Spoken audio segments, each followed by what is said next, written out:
everyone, it's Clint Salter, your host for Dance Teachers Unite for 2015, and I'm excited. I'm always excited, but I'm very excited today to be bringing you a fantastic guest. Now, as studio owners, I know that you're always looking for ways to stand out.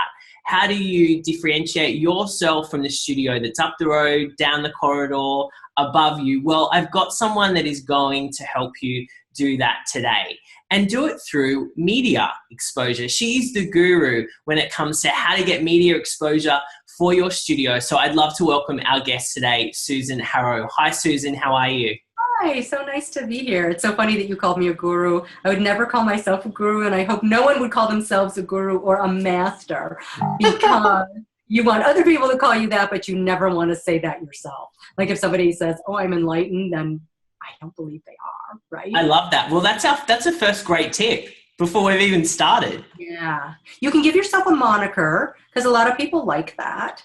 Like one of my clients who does mesotherapy, which is it's a natural way to enhance your beautiful self. So it's little tiny pinpricks of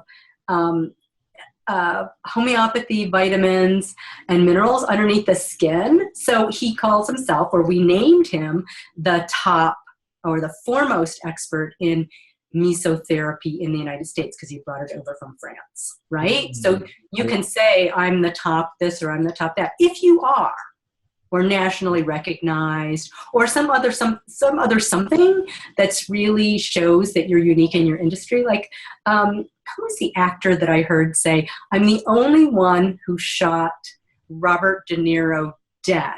And the interviewer said, but he's been shot before. He said, yes, but not shot dead. And that was in the actor's bio.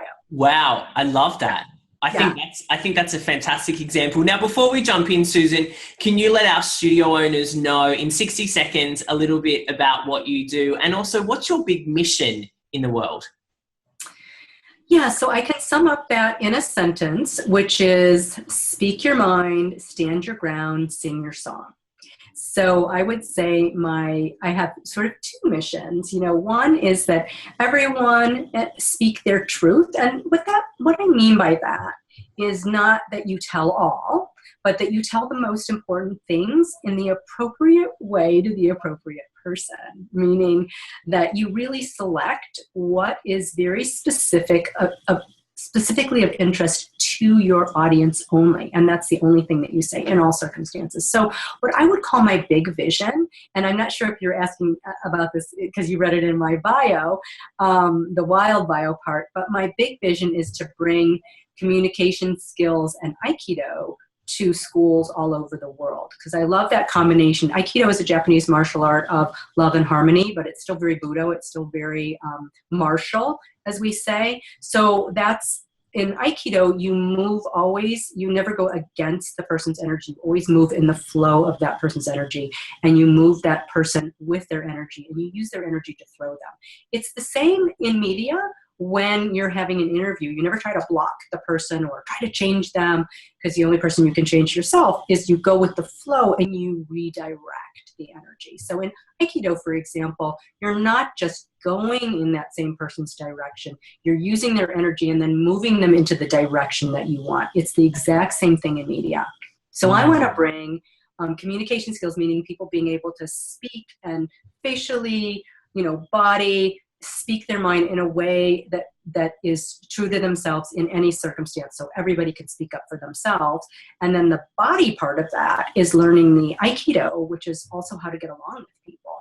And I think if we could do that, that we actually could really have not peace in the world, because I don't really think we can ever have peace because of our human nature. I mean, this is something I've been thinking a lot about lately. It's like, I'd love to say, oh, I want peace in the world, but I just don't think it's realistic seeing little boys. I'm sorry, growing up and seeing them at like age 3, like kicking trees and beating each other. I just think it's in our nature to want to dominate each other, or, all of these other things. So I think that's unrealistic to say peace in the world, but I think we can live more harmoniously if we speak what's true for ourselves and act in such a way that it's in sync with everything you do, say, are, and think is in alignment, and then you move through the world that way.